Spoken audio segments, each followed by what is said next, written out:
ಭೂತಲೆ ಹಣ್ಣಿನಲ್ಲಿ ಬೆಣ್ಣೆಯಲ್ಲಿ ಕೆಣಬಸರು ಹಾಲಿನಲ್ಲಿ ಅಂಗದಲ್ಲಿ ಜೇನಿನಲ್ಲಿ ರಸಗಬ್ಬು ಬಾಳೆಯಲ್ಲಿ ಎಳೆನೀರು ಹಳನೀರು ಆದನೆಯ ಕಾಡಿನಲ್ಲಿ ಸೃಷ್ಟಿಯು ಸಾಗುತ್ತಿದೆ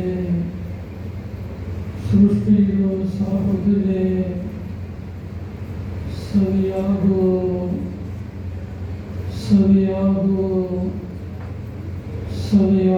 ಎಂದು ಬೆಂಗಳೂರು ಮಹಾನಗರದ ಶ್ರೀ ಜಗದ್ಗುರು ರೇಣುಕಾಚಾರ್ಯ ವಿದ್ಯಾಸಂಸ್ಥೆಯ ಆಶ್ರಯದಲ್ಲಿ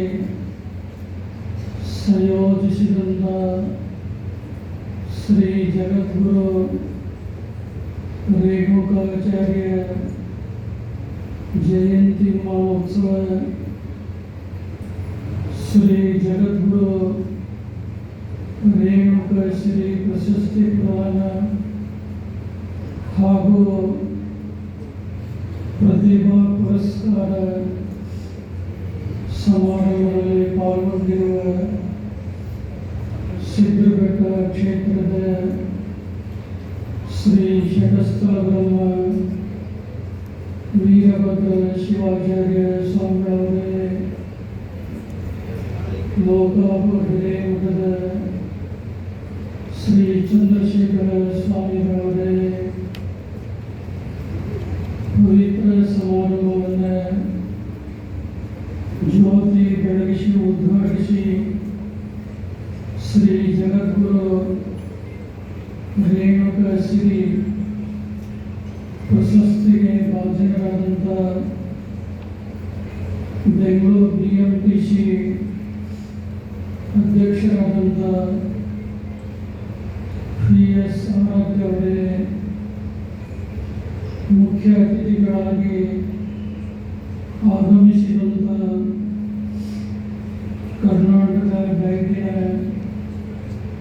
ಪ್ರಾದೇಶಿಕ ಕಚೇರಿಯ AGM ಆಗಿರುವ ಶ್ರೀ ಅಜಿತ್ KR ಅವರೇ, ಶ್ರೀ ಜಗದ್ಗುರು ರೇಣುಕಾಚಾರ್ಯ ವಿದ್ಯಾಸಂಸ್ಥೆಯ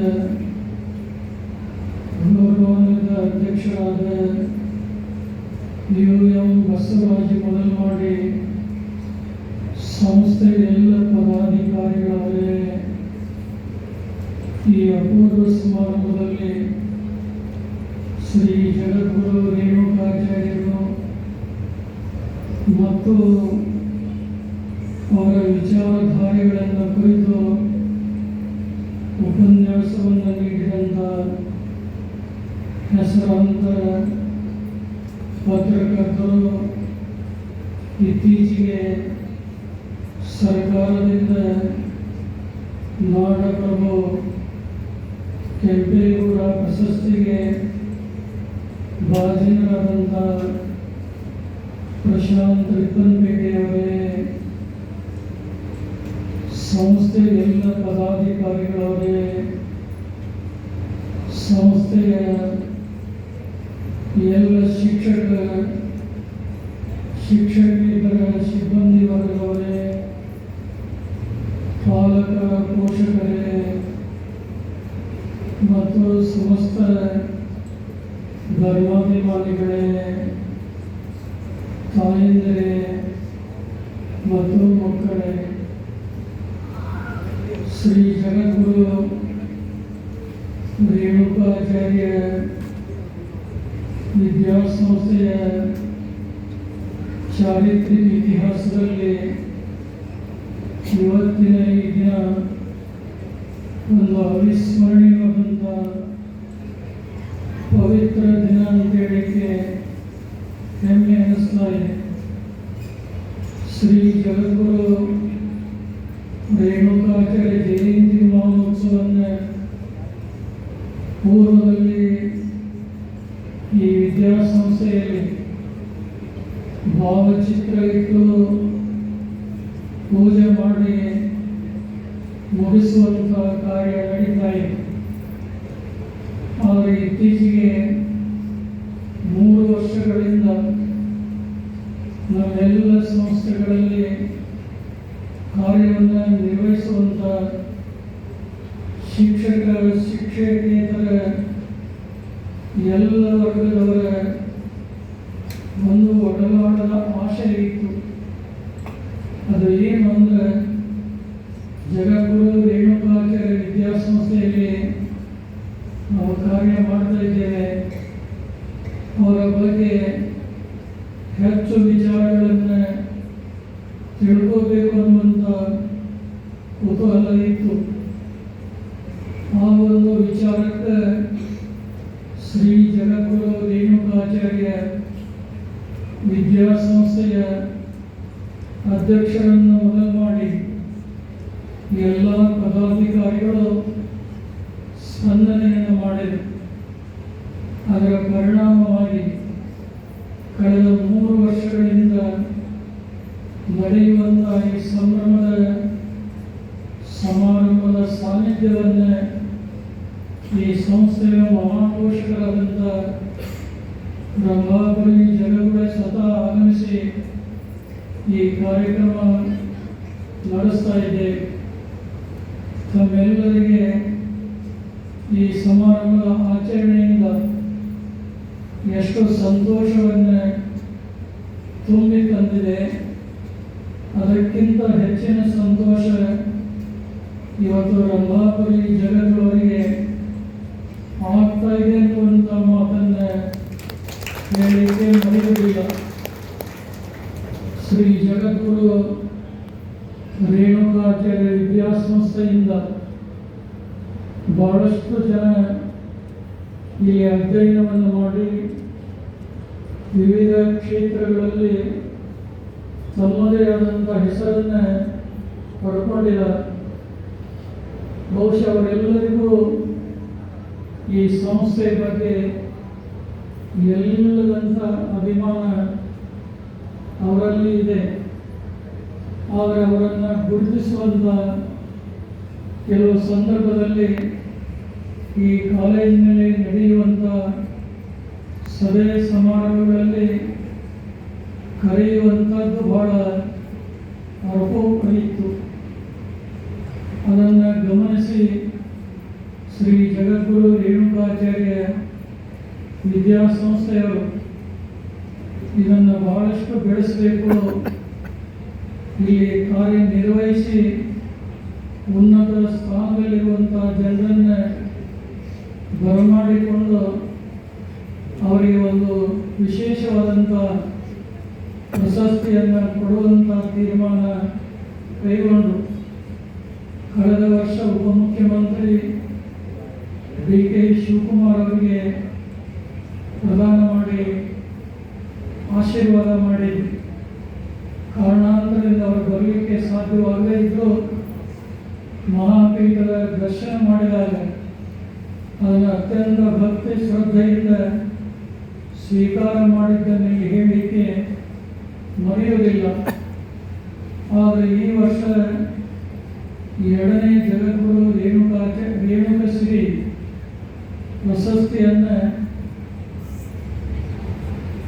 ಬೆಂಗಳೂರು BMTC ಅಧ್ಯಕ್ಷರು ಈ ಸಂಸ್ಥೆಯಲ್ಲಿ ಅಧ್ಯಯನ ಮಾಡಿ ಇವತ್ತು ಸರ್ಕಾರದಲ್ಲಿ ಒಂದು ಜವಾಬ್ದಾರಿ ಸ್ಥಾನವನ್ನು ವಹಿಸಿಕೊಂಡಂಥ BS ಆರಾಧ್ಯರವರಿಗೆ ಜಗದ್ಗುರು ರೇಣುಕಶ್ರೀ ಪ್ರಶಸ್ತಿಯನ್ನು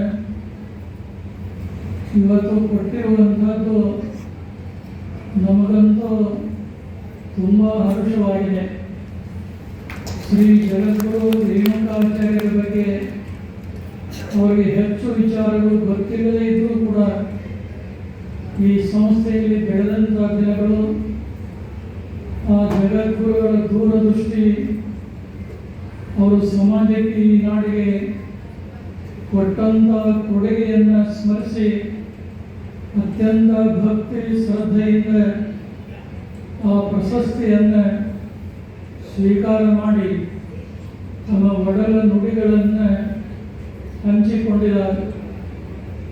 ಕಲಿತ ಪಾಠಗಳನ್ನು ಮನುಷ್ಯ ಜೀವನದಲ್ಲಿ ಮರಿಬಹುದಲ್ಲ, ಆದರೆ ಅನುಭವದಿಂದ ಕಲಿತ ಪಾಠಗಳನ್ನು ಮನುಷ್ಯ ಜೀವನದಲ್ಲಿ ಮರೀಲಿಕ್ಕೆ ಸಾಧ್ಯ ಇಲ್ಲ ಅನ್ನೋದಕ್ಕೆ PS ಆರಾಧ್ಯರವರ ಮಾತುಗಳು ಈ ಸಮಾರಂಭದಲ್ಲಿ ನಿಮ್ಮೆಲ್ಲರಿಗೆ ಸಾಕ್ಷಿಯಾಗಿ ಇದ್ದು ಅನ್ನೋದನ್ನು ಹೇಳಲಿಕ್ಕೆ ಮರೆಯುವುದಿಲ್ಲ.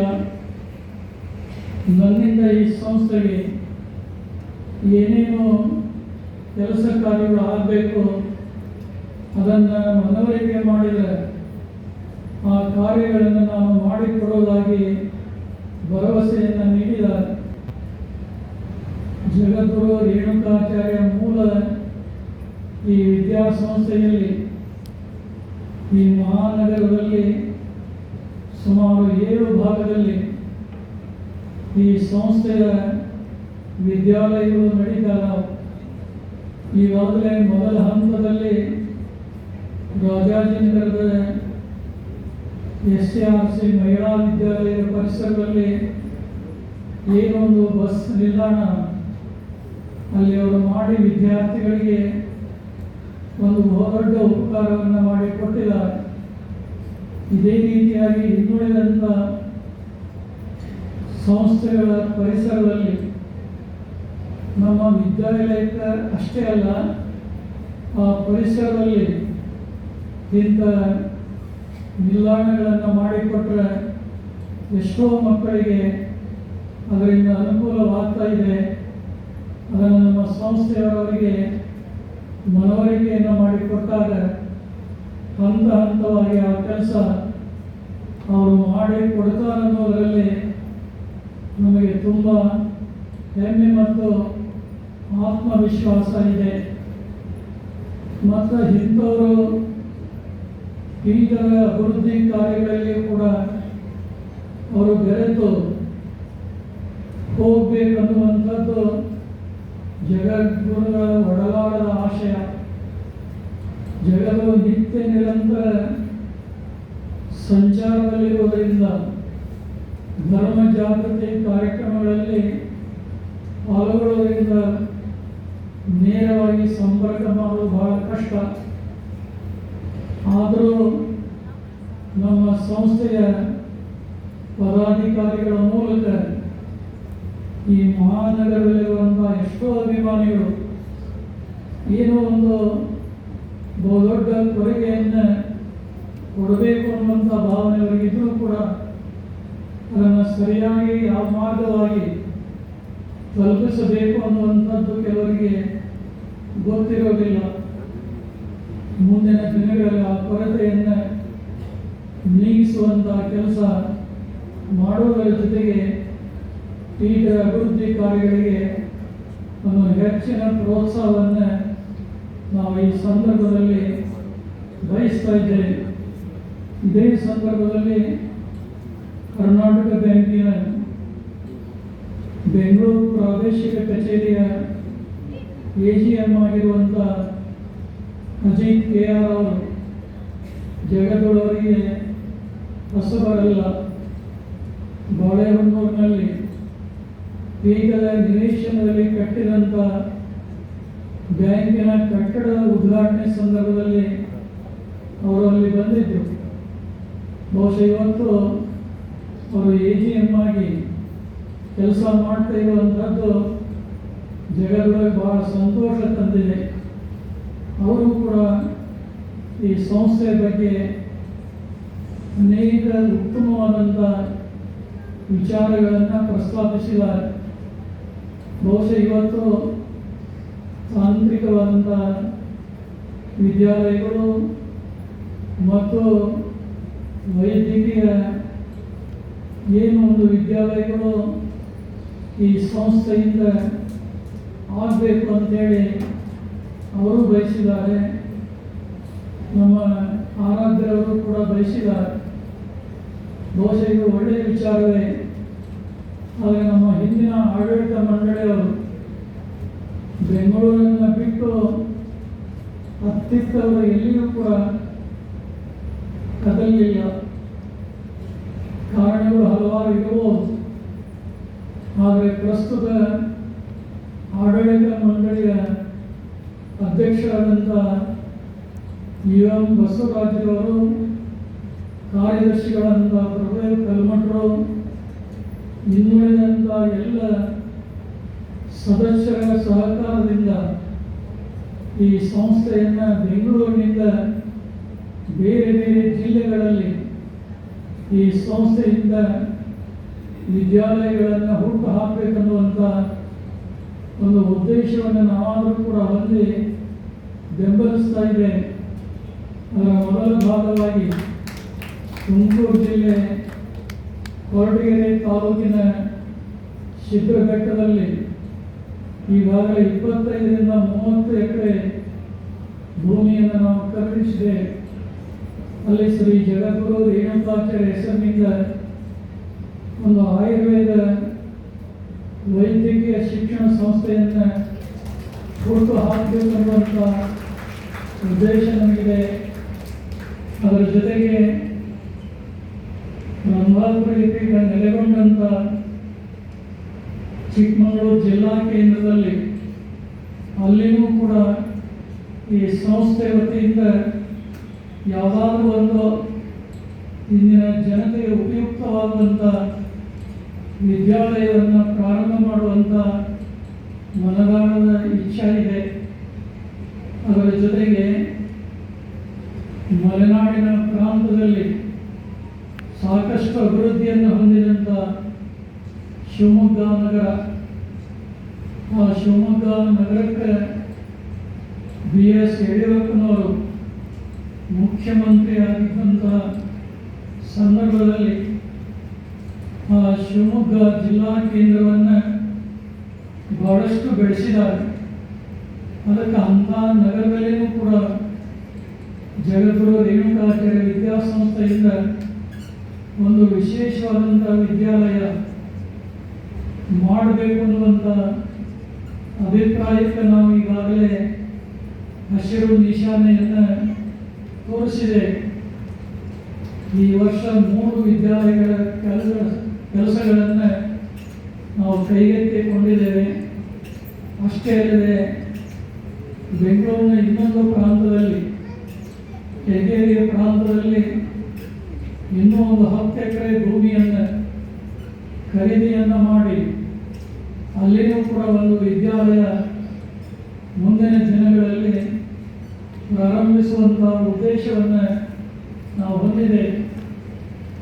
ಬಹುಶಃ ಜಗದ್ಗುರು ಮನದಾಳದಲ್ಲಿ ಏನು ಇಚ್ಛೆ ಇದೆ, ಸಂಕಲ್ಪ ಇದೆ, ಅವುಗಳನ್ನು ಸಾಕಾರಗೊಳಿಸುವಂಥ ನಿಟ್ಟಿನಲ್ಲಿ ಶ್ರೀ ಜಗದ್ಗುರು ರೇಣುಕಾಚಾರ್ಯ ವಿದ್ಯಾಸಂಸ್ಥೆಯ ಅಧ್ಯಕ್ಷರನ್ನು ಮೊದಲು ಮಾಡಿ ಎಲ್ಲ ಪದಾಧಿಕಾರಿಗಳ ಸ್ಪಂದನೆ ಏನಿದೆ ಅದು ಜಗದೊಳಗೆ ಅತ್ಯಂತ ಹೆಮ್ಮೆ ಮತ್ತು ಹರ್ಷವನ್ನು ಉಂಟು ಮಾಡ್ತಾ ಇದೆ.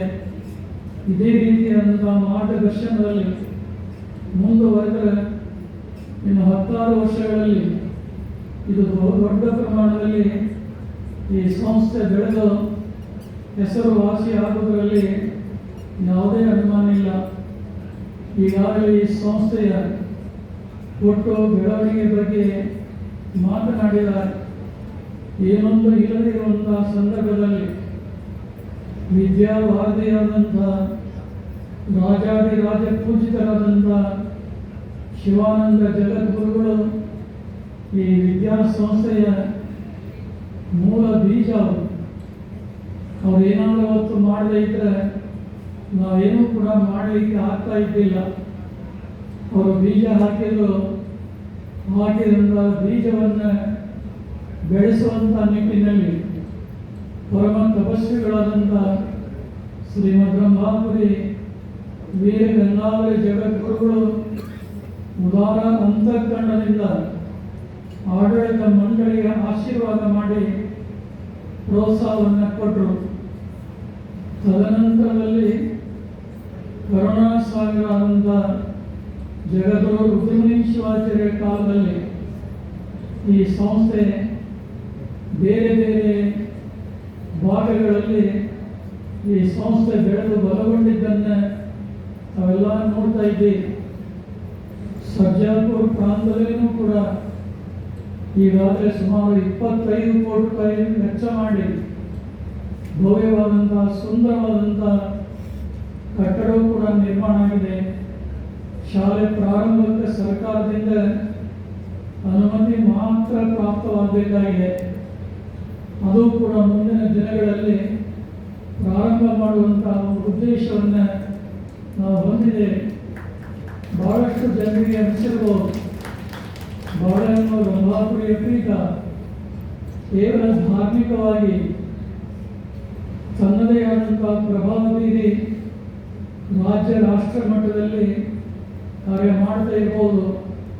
ಆದರೆ ಶೈಕ್ಷಣಿಕ ಕ್ಷೇತ್ರದಲ್ಲಿ ಅಂಥ ಕೊಡುಗೆಯನ್ನು ಕೊಟ್ಟಿಲ್ಲ ಅನ್ನುವಂಥ ತಪ್ಪು ಕಲ್ಪನೆ ಬಹಳಷ್ಟು ಜನರಿಗಿದೆ. ಬಹುಶಃ ಜಗದ್ಗುರು ರೇಣುಕಾಚಾರ್ಯ ವಿದ್ಯಾಸಂಸ್ಥೆ ಬಾಳೆಹೊನ್ನು ಶ್ರೀ ಜಗದ್ಗುರು ರಂಭಾಪುರಿ ಪೀಠದ ವಿದ್ಯಾಸಂಸ್ಥೆ ಅನ್ನುವಂಥದ್ದು ಬಹಳಷ್ಟು ಜನರಿಗೆ ಗೊತ್ತೇ ಇದ್ದಿಲ್ಲ. ಹೊರಗಿನವರಿಗೆ ಯಾಕ ನಮ್ಮ ವಿದ್ಯಾಲಯಗಳಲ್ಲಿ ಕಾರ್ಯ ಮಾಡುವಂಥ ಎಷ್ಟೋ ಜನ ಶಿಕ್ಷಕೇತರ ವರ್ಗದವರಿಗೂ ಕೂಡ ಇದು ರಂಭಾಪುರಿ ಪೀಠದ ಸಂಸ್ಥೆ ಅನ್ನುವಂಥದ್ದು ಗೊತ್ತಿರಲಿಲ್ಲ. ಆದರೆ ಧಾರ್ಮಿಕ ಕ್ಷೇತ್ರದ ಜೊತೆಗೆ ಶೈಕ್ಷಣಿಕವಾಗಿ ಸ್ವಲ್ಪ ಆಸಕ್ತಿ ಅಭಿಮಾನ ಇಟ್ಕೊಂಡಂಥ ಜಗದ್ಗುರು ಅಧಿಕಾರದ 35 ವರ್ಷದಲ್ಲಿ ಈ ಸಂಸ್ಥೆಯನ್ನು ಒಂದು ಸರಿದಾರಿಗೆ ತರುವಂಥ ನಿಟ್ಟಿನಲ್ಲಿ ಇದರ ಬಲ ಇನ್ನಷ್ಟು ಹೆಚ್ಚಿಸುವಂಥ ರೀತಿಯಲ್ಲಿ ಇದರ ಪ್ರಯೋಜನ ಎಲ್ಲ ಭಾಗದಲ್ಲಿ ಆಗಬೇಕು ಅಂತೇಳಿ ನಿರಂತರವಾಗಿ ಹೋರಾಟ ಮಾಡ್ತಾ ಇದ್ದೇವೆ.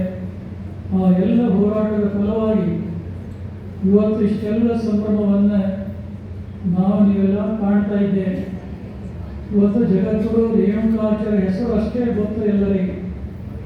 ಆದರೆ ಜಗದ್ಗುರು ರೇಣುಕಾಚಾರ್ಯ ಯಾರು, ಅವ್ರು ಏನು ಮಾಡಿದ್ರು, ಸಮಾಜಕ್ಕೆ ಏನು ಕೊಟ್ಟರು ಅನ್ನುವಂಥದ್ದು ಬಹಳ ಜನರಿಗೆ ಗೊತ್ತೇ ಇಲ್ಲ. ಬಹಳ ಜನರಿಗೆ ಬಸವಣ್ಣನವರ ವಿಚಾರ ಅಷ್ಟೇ ಗೊತ್ತು.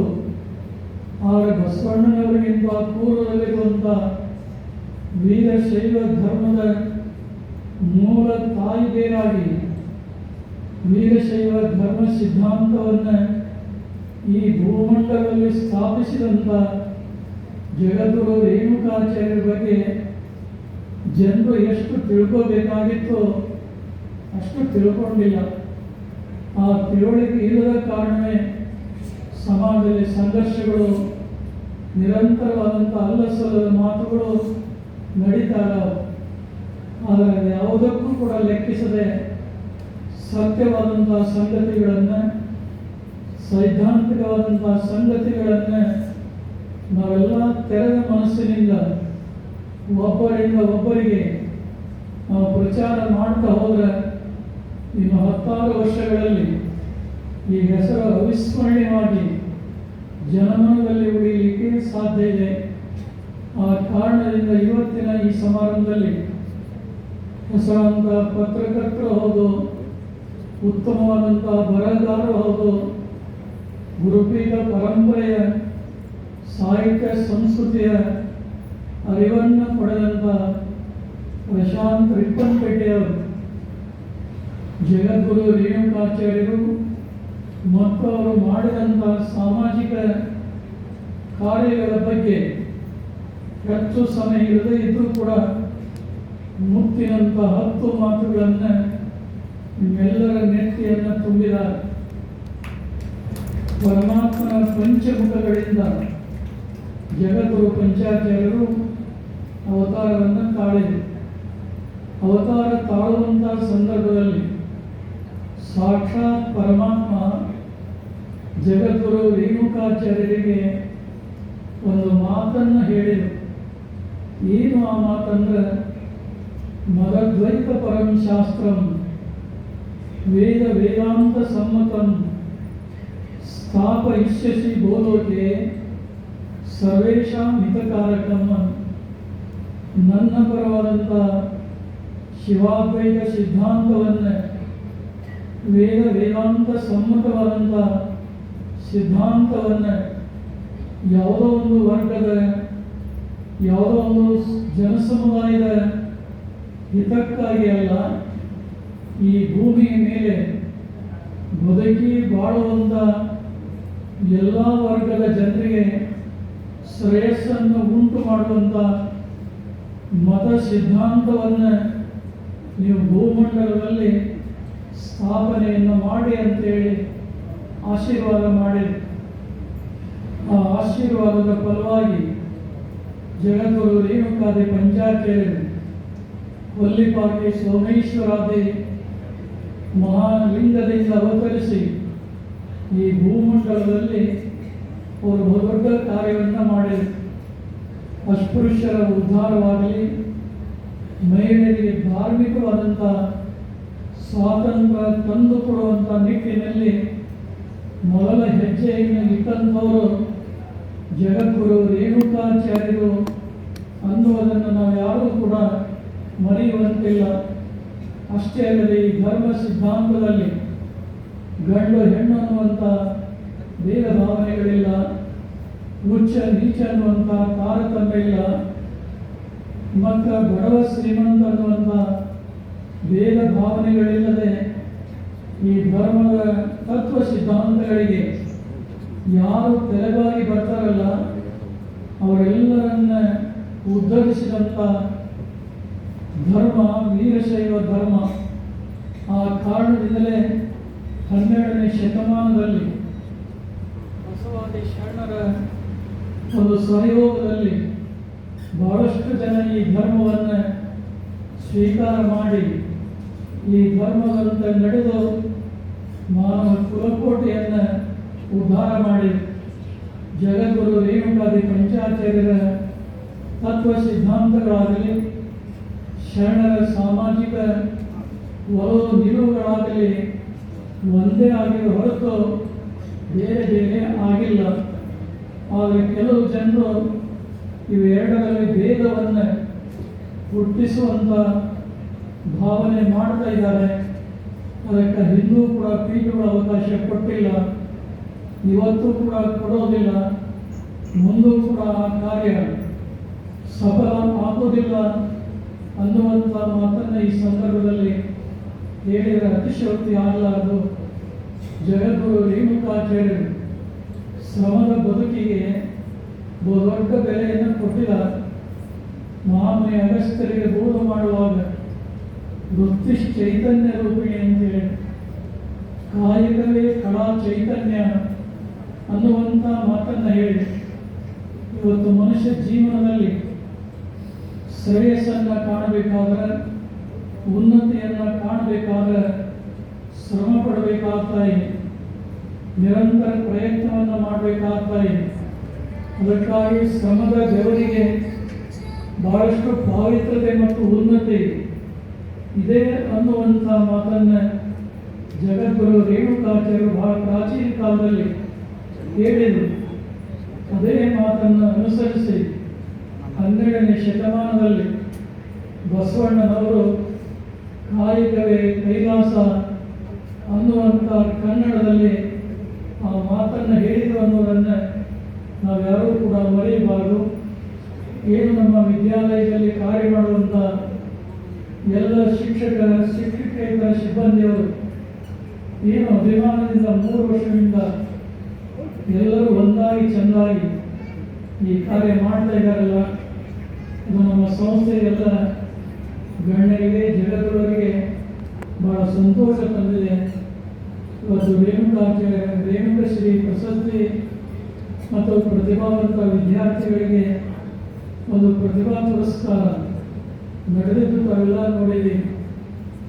ಪುರಸ್ಕಾರ ಕೊಡೋದನ್ನಷ್ಟೇ ನೋಡಿದ್ರಿ, ಮಕ್ಕಳಲ್ಲಿರುವಂಥ ಪ್ರತಿಭೆ ಯಾವ ರೀತಿ ಇತ್ತು ಅನ್ನೋದನ್ನು ಬೆಳಗಿನಿಂದ 10 ಗಂಟೆಯವರೆಗೆ ಈ ವಿದ್ಯಾಲಯದ ಆವರಣದಲ್ಲಿ ಎಲ್ಲ ಸಾಂಸ್ಕೃತಿಕವಾದಂಥ ಕಾರ್ಯಕ್ರಮ ನಡೆದಿದ್ದು ತಾವೆಲ್ಲ ನೋಡಿದ್ದೀವಿ. ಯಾವ್ಯಾವ ಮಕ್ಕಳಲ್ಲಿ ಎಂತೆಂಥ ಪ್ರತಿಭೆ ಇದೆ ಹೇಳಿಕೆ ಬರೆಯುವುದಿಲ್ಲ. ನಾವು ಎಳೆಯರು, ನಾವು ಗೆಳೆಯರು, ಹೃದಯ ಹೂವಿನ ಹಂದರ, ನಾಳೆ ನಾವೇ ನಾಡ ಹಿರಿಯರು, ನಮ್ಮ ಕನಸದು ಸುಂದರ ಅಂತೇಳಿ ಒಬ್ಬ ಕವಿ ಹೇಳ್ತಾನೆ. ಯಾವ್ಯಾವ ಮಕ್ಕಳಲ್ಲಿ ಎಂಥ ಪ್ರತಿಭೆ ಇದೆ ಹೇಳಲಿಕ್ಕೆ ಬರೋದಿಲ್ಲ. ಅಂಥ ಮಕ್ಕಳನ್ನು ಗುರುತಿಸಿ ಪ್ರತಿಭಾ ಸಂಪನ್ನರಿಗೆ ಪ್ರೋತ್ಸಾಹ ಕೊಟ್ಟರೆ ಅವರು ಸಮಾಜದ ಸಂಪನ್ಮೂಲ ವ್ಯಕ್ತಿಗಳು ಆಗ್ತಾರೆ ಅನ್ನೋದರಲ್ಲಿ ಯಾವುದೇ ಸಂದೇಹ ಇಲ್ಲ. ಒಟ್ಟಾರೆ ನಮಗಂತೂ ವಿದ್ಯಾಸಂಸ್ಥೆಯ ಪ್ರಮುಖರಾಗಲಿ, ಈ ಸಂಸ್ಥೆಯ ವಿದ್ಯಾಲಯದಲ್ಲಿ ಕಾರ್ಯ ಮಾಡುವಂಥ ಎಲ್ಲ ಶಿಕ್ಷಕರ ಕಾರ್ಯಗಳಾಗಲಿ ಜಗದೊಳಗೆ ಅತ್ಯಂತ ತೃಪ್ತಿಯನ್ನು ತಂದಿವೆ. ಈ ಭಾವನಾತ್ಮಕವಾದಂಥ ಸಂಬಂಧ ಏನಿದೆ ಇದು ಒಂದು ದಿನದ ಕಾರ್ಯಕ್ರಮಕ್ಕಷ್ಟೇ ಮೀಸಲಾಗಿರಬಾರ್ದು. ನಿರಂತರವಾಗಿ ಈ ಸಂಸ್ಥೆಯನ್ನು ಕಟ್ಟಿ ಬೆಳೆಸುವಲ್ಲಿ, ಈ ವಿದ್ಯಾಲಯದಿಂದ ಉತ್ತಮವಾದಂಥ ಸಂಪನ್ಮೂಲ ವ್ಯಕ್ತಿಗಳನ್ನು ಹುಟ್ಟು ಹಾಕುವಂಥ ಕೆಲಸ ತಾವೆಲ್ಲ ಮಾಡ್ತೀರಿ ಅನ್ನುವಂಥ ಆತ್ಮವಿಶ್ವಾಸವನ್ನು ವ್ಯಕ್ತಪಡಿಸಿ ಇವತ್ತಿನ ಈ ಸಮಾರಂಭದಲ್ಲಿ ಕಲ್ಪನಾ ಅವರು ವಾಸ್ತವಿಕವಾಗಿ ಈ ಸಂಸ್ಥೆ ಬಗ್ಗೆ 4 ಮಾತುಗಳನ್ನು ನಿಮ್ಮೆಲ್ಲರ ಜೊತೆಗೆ ಹಂಚಿಕೊಂಡಿದ್ದಾರೆ. ಸಂಸ್ಥೆ ಅಧ್ಯಕ್ಷರಾದಂಥ ಬಸವರಾಜರವರು ನಿಮ್ಮೆಲ್ಲರನ್ನು ಆದರ ಅಭಿಮಾನದಿಂದ ಸ್ವಾಗತಿಸಿ ಬರಮಾಡಿಕೊಂಡಿದ್ದಾರೆ. ಮತ್ತು ಈ ಪವಿತ್ರ ಸಮಾರಂಭದಲ್ಲಿ ಒಂದು ಬಾಲಕಿ ಆದರೇಣುಕ ಬಂದ ಅನ್ನುವಂಥ ಒಂದು ಭರತನಾಟ್ಯವನ್ನು ಅತ್ಯಂತ ಸುಂದರವಾಗಿ ಹಾಡಿದ್ದು ಉದ್ದಿರ್ತಾರೆ. ಆದರೆ ಸಮಯ ಕಡಿಮೆ ಇದ್ದದ್ದಕ್ಕೆ ಸ್ವಲ್ಪ ಗೀತೆಯನ್ನು ಹಾಡಿ ಎಲ್ಲರಿಗೆ ಸಂತೋಷ ತಂದಿದ್ದಾರೆ. ಈ ಸಮಾರಂಭದ ನಿರೂಪಣೆಯಿಂದ SRC ಮಹಿಳಾ ವಿದ್ಯಾಲಯದ ಪ್ರಾಚಾರ್ಯರಾದಂಥ ಸೋದರಿ ಡಾಕ್ಟರ್ ಪ್ರೇಮಾ ಸಿದ್ದರಾಜ್ ಅವರು ಮತ್ತು SRC ಪಬ್ಲಿಕ್ ಸ್ಕೂಲಿನ ಶ್ರೀಮತಿ ಲಾವಣ್ಯ ಮಂಜುನಾಥ್ ಅವರು ಈ ಸಮಾರಂಭವನ್ನು ಅತ್ಯಂತ ಅಚ್ಚುಕಟ್ಟುತನದಿಂದ ಬಹಳ ಸುಂದರವಾಗಿ ನಡೆಸಿಕೊಂಡು ಬಂದಿದ್ದಾರೆ. ಈ ಸಮಾರಂಭದಲ್ಲಿ ನಮ್ಮ ಪಾಲ್ನೆಟ್ಟವರು ಬಹುಶಃ ಬೆಂಗಳೂರಿನಲ್ಲಿ ಏನಾದರೂ ಧಾರ್ಮಿಕ ಸಾಮಾಜಿಕ ಏನೇ ಕಾರ್ಯ ಇರಲಿ ಆ ಸಂಘಟನೆಯಲ್ಲಿ ಮುಂದೆ ನಿಂತು ಕೆಲಸ ಮಾಡುವಂಥ ನೀಲಾಗಿ ರಂಭಾಪುರಿ ಜಗದವರ ಮೇಲೆ ಬಹಳ ಅಭಿಮಾನ ಇಟ್ಟಂಥ ವ್ಯಕ್ತಿ. ಬಹುಶಃ ಬೆಂಗಳೂರು ಮಹಾನಗರದಲ್ಲಿ ಕರ್ನಾಟಕ ಸರ್ಕಾರದಿಂದ ಮಾರ್ಚ್ 1ರಂದು ನಡೆದಂಥ ಜಗದ್ಗುರು ರೇಣುಕಾಚಾರ್ಯ ಜಯಂತಿ ಮಹೋತ್ಸವ ಸಮಾರಂಭ ಅಷ್ಟು ಅದ್ಧೂರಿಯಾಗಿ ನಡೆಯಲಿಕ್ಕೆ ಅದಕ್ಕೆ ಪಾಲ್ನೆಟ್ಟರವರ ಶ್ರಮನೇ ಕಾರಣ ಅಂತ ಹೇಳಿದ ತಪ್ಪಾಗಲಿಕ್ಕಿಲ್ಲ. ಮುಂದೂ ಕೂಡ ಇದೇ ರೀತಿಯಾಗಿ ರಂಭಾಪುರಿ ಪೀಠದಿಂದ ನಡೆಯುವಂಥ ಎಲ್ಲ ಕಾರ್ಯಗಳಲ್ಲಿ ಮುಂಚೂಣಿಯಲ್ಲಿ ನಿಂತು ಅವರು ಕಾರ್ಯವನ್ನು ಮಾಡಲಿ ಅಂತೇಳಿ ನಾವು ಬಯಸ್ತಾ ಇದ್ದೇವೆ. ಪ್ರಶಾಂತ್ ರಿಪ್ಪನ್ಪೇಟೆಯವರಿಗೆ ಇನ್ನಷ್ಟು ಸಮಯ ಬೇಕಾಗಿತ್ತು.